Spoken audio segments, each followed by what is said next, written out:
Salut les amis, c'est Léo, bienvenue pour cette nouvelle vidéo spéciale Corse.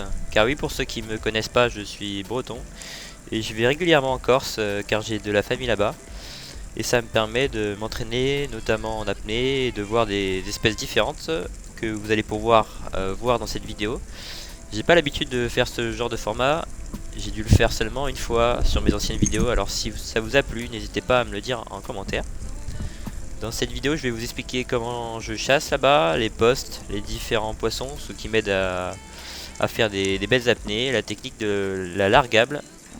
Sur cette apnée, je suis à l'agachon sur une vingtaine de mètres. Et j'ai la chance de voir arriver un banc entier de dentilles, un poisson qui est très apprécié en Méditerranée et que j'ai pu prendre à 3 reprises lors de mon séjour en Corse. Alors la chasse en Méditerranée, c'est pas exactement la même qu'en Atlantique. Alors moi encore, ce que je fais, c'est que je me lève très tôt le matin, aux environs de 6h, 6h30, et à 7h je suis dans l'eau, au lever du soleil. Et ça me permet de voir des belles espèces comme celle-ci, qui est le barracuda. Donc là j'étais sur une vingtaine de mètres encore, il est arrivé tout droit, j'ai juste eu à me tapir un peu sur le caillou et ça m'a permis de faire un tir relativement proche et assez précis. Donc là on va continuer sur la lignée des barracudas, on va dire, même si c'est pas exact parce que je crois qu'on l'appelle la bécune en Méditerranée. Et donc là pareil, je me mets sur un caillou à l'agachon et plus qu'à attendre qu'il arrive. Alors normalement la bécune c'est une espèce pélagique, donc ils arrivent généralement en mi-eau. Donc je vais vous passer, je vais vous accélérer la vidéo parce que l'apnée est relativement longue. Là je suis à 2 minutes 37 je crois à 20 mètres. Donc j'accélère la vidéo en x3, ça va être plus rapide.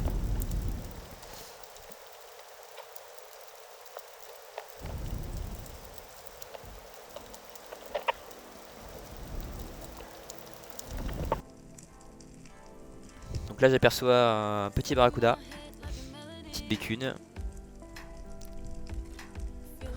mais à mon goût trop petit et trop loin. Donc je m'abstiens de tirer, et j'ai bien fait, parce que juste derrière, il y avait le gros qui était là, qui descend doucement. J'aligne le bras, il est loin, mais il bouge pas très vite. Donc j'aligne, et puis je tente le tir. Et là je vois qu'il est pris. Donc, je pense un tir à 4 mètres minimum. Avec un 116 en alu, double sans dos. Donc là je vois qu'il est pas très bien tiré, donc je laisse tout de suite du mou. Je desserre le frein de mon moulinet pour pouvoir lui laisser du champ et qu'il se déchire pas tout simplement.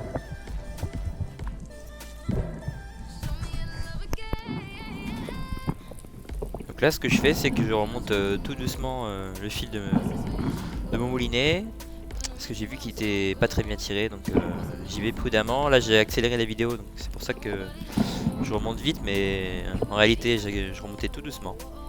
Donc il se débat un petit peu, normal, il est pas séché, donc je remonte. Le but étant de ne pas le déchirer.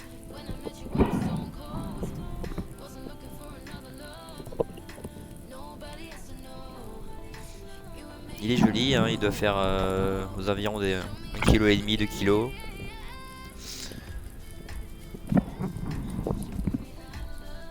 Un poisson qui est très bon à manger, donc j'hésite pas à tirer, même si c'est pas la prise exceptionnelle, mais très beau poisson. Là je l'attrape. Voilà. Donc chose très importante, hein, ne pas laisser souffrir ces poissons. Donc là je lui mets un coup de couteau entre les deux yeux et je vais couper une bronchie pour qu'il se vide de son sang et que la chair soit plus appréciable, même si elle est très bonne.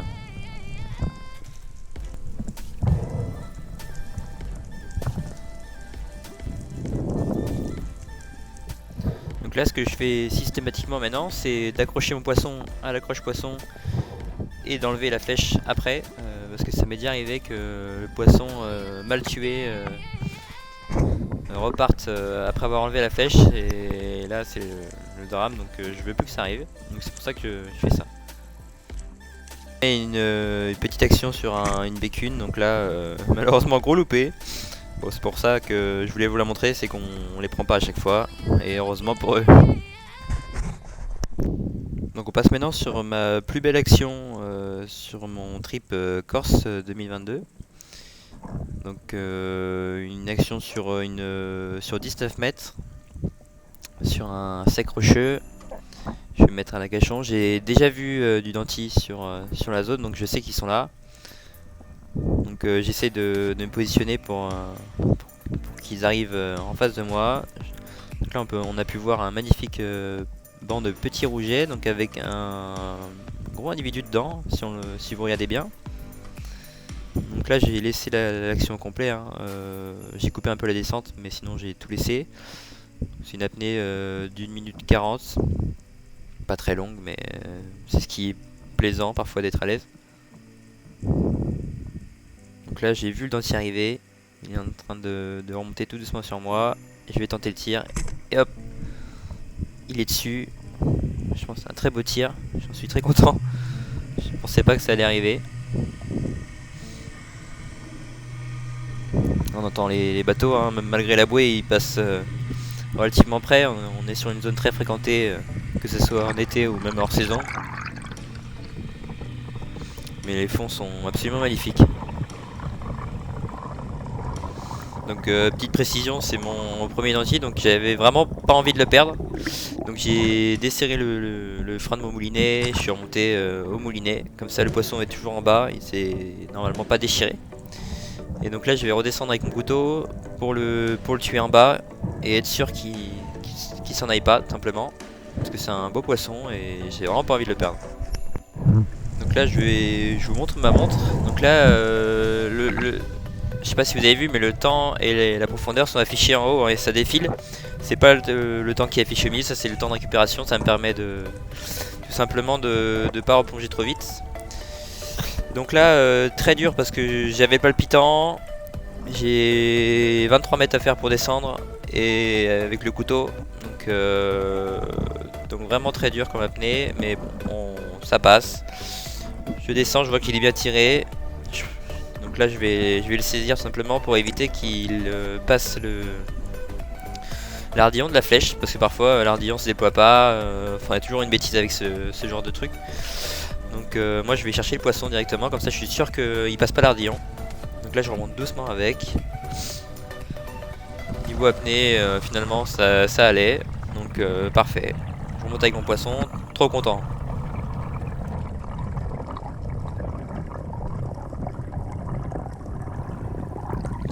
Le dentier c'est vraiment un poisson que je rêvais de prendre depuis longtemps. Ça faisait 1 ou 2 ans que j'essayais d'en prendre un, et cette année grâce à mes apnées un peu plus longues, je pense, ça a été un peu plus facile d'en prendre, et là j'en suis très heureux.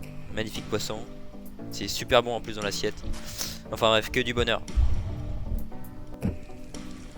Là vous pouvez voir des limons, donc c'est des bébés céréales, hein, entre guillemets, hein. Donc c'est un poisson qui est très très bon aussi à manger. Donc là c'était une super ceinture, j'étais très très content, et je pense que ma famille aussi, parce qu'on a pu se régaler tous ensemble. Pour vous expliquer un peu mieux comment prendre du denti en Méditerranée, alors j'ai remarqué 2-3 petits trucs qui pourront peut-être vous aider. Déjà de s'entraîner régulièrement en apnée, parce que c'est des poissons qui sont assez frileux, surtout sur l'approche, donc ils prennent leur temps. Donc si vous êtes à l'aise en apnée, c'est encore mieux. Et sinon, bah écoutez, le mieux c'est de s'entraîner régulièrement dans l'eau, et de faire le vide dans sa tête. J'ai réussi à presque doubler mon temps d'apnée en 2 ans, et même les profondeurs, je suis passé d'une vingtaine de mètres à 40 mètres en touch and go, on va dire. Et donc pour faire du denti c'est simple, il faut se coller vraiment à la roche, vraiment faire partie du milieu, bouger le moins possible sa tête, ça c'est essentiel. et ils vont s'approcher, ils sont curieux, donc voilà. Après, selon les jours, les dentistes réagissent pas pareil. Parfois ils viennent très très vite, parfois ils viennent un peu moins. Donc faut être souvent dans l'eau et persévérer et remarquer chaque petit détail. Et c'est ce qui fera la différence. J'espère que vous avez apprécié cette vidéo. Donc malheureusement j'ai pas pu tout vous montrer pendant cette vidéo. Je vais en refaire une deuxième sur la Corse pour vous expliquer du coup la largable et tout ça, même des images sur des limons, d'autres dentilles, parce que j'en ai fait 3 au total, mais là je vous en ai montré qu'un. Donc bref, si vous avez apprécié ce format de vidéo, n'hésitez pas à me le dire, et je serai content de vous en refaire. Allez, profitez bien et mettez un petit like si ça vous a plu.